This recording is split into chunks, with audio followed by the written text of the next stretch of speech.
क्या wife husband के sponsor visa पे जॉब कर सकती है? नंबर 2, हस्बैंड का वीजा रिन्यू होना है या फिर उसको न्यू जॉब मिल गई है, उसने पिछली कंपनी से वीजा कैंसिल करवा के न्यू कंपनी से न्यू वीजा लेना है और उसकी वाइफ स्पॉन्सर वीजा के ऊपर है, तो इस सूरत में क्या प्रोसेस होगा? इस वीडियो में मैं आपको दो क्वेश्चंस का आंसर करूंगा। सबसे पहले वो फीमेल्स जो पाकिस्तान में हैं और उनके हस्बैंड यहाँ पे यूएई में जॉब कर रहे हैं, उनकी तरफ से वाला क्वेश्चन मुझसे अक्सर पूछा जाता है, क्या हम हस्बैंड वीजा के ऊपर आकर यहाँ पे जॉब कर सकते हैं? जी, आप बिल्कुल जॉब कर सकते हैं। मेरे कुछ फ्रेंड्स हैं, उन्होंने अपनी वाइफ को स्पॉन्सर किया हुआ है और उनकी वाइफ यहाँ पे उनके साथ रह रही है और यहाँ पे वो जॉब कर रही है। इसका प्रोसेस क्या होता है? सबसे पहले हस्बैंड अपनी वाइफ का प्रोसेस करवाता है। मैंने वीडियो पर शो करूँ, इस वीडियो में मैंने आपको पूरा प्रोसेस डिटेल में समझाया हुआ है कि कैसे हस्बैंड अपनी वाइफ का स्पॉन्सर वीजा अप्लाई कर सकता है। हस्बैंड वाइफ का प्रोसेस करवाता है, वाइफ अप्लाई करके यूएई के अंदर आ जाती है हस्बैंड के वीजा के ऊपर, फिर जॉब फाइंड करती है। उसको जिस कंपनी में जॉब ऑफर होती है वहां से उसको लेबर कॉन्ट्रैक्ट मिलता है, होती वो अपने हस्बैंड के वीजे के ऊपर है, कंपनी से उसको लेबर कॉन्ट्रैक्ट मिल जाता है। इस सूरत में वो एक कंपनी में जॉब कर सकती है। अब यहाँ पर सेकंड क्वेश्चन, इस सेकंड क्वेश्चन के दो पार्ट है, आपने इस चीज को गौर से समझना है। हस्बैंड कंपनी ए में जॉब कर रहा है और वाइफ उसके स्पॉन्सर वीजा के ऊपर है। जब कंपनी ए का वीजा रिन्यू होगा, इसमें बिल्कुल प्रोसेस स्टेट है कि कंपनी ए से हस्बैंड का वीजा रिन्यू हुआ और ऑटोमेटिकली वाइफ उसी वीजा के ऊपर है, तो वाइफ का भी वीजा कंटिन्यू रहेगा। अब जो प्रोसेस है वो सेकंड स्टेप में चेंज हो जाता है। हस्बैंड को न्यू जॉब मिल गई है, अब उसने कंपनी ए से वीजा कैंसिल करवाना है और न्यू कंपनी को डॉक्यूमेंट देने हैं। इस सूरत के अंदर वाइफ का प्रोसेस सेम नहीं रहता। हस्बैंड कंपनी ए से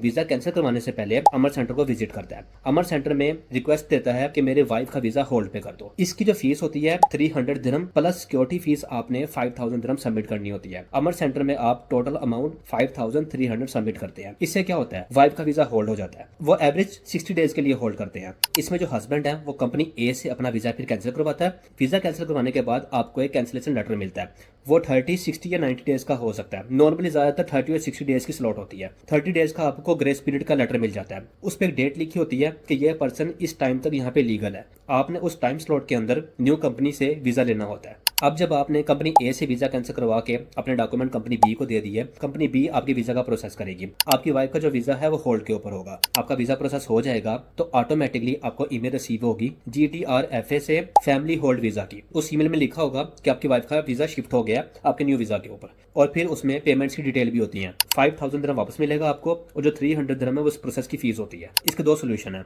आप अपना 5000 दिरहम अमर सेंटर जाके भी कलेक्ट कर सकते हैं, अदरवाइज जो आपको ईमेल आएगी उसके अंदर प्रोसेस होगा, आप GTRFA की वेबसाइट पे जाके रिफंड को क्लेम कर सकते हैं। जब आपने ये 5300 दिरहम सबमिट करवाए थे, आपको एक इनवॉइस मिलती है अमर सेंटर से। उस इनवॉइस के ऊपर डिटेल लिखी होती है, उसका नंबर लिखा होता है, कोड लिखा होता है। वही चीजें आपने GTRFA की वेबसाइट पे डालनी होती हैं, फिर वहां से आपको रिफंड आपके बैंक में सेंड कर दिया जाता है और इसका जो टाइम होता है वो एवरेज 5 to 7 डेज होता है। उम्मीद है ये वीडियो आपकी हेल्पफुल होगी। मिलते हैं अगली वीडियो में। टेक केयर, अल्लाह हाफिज़।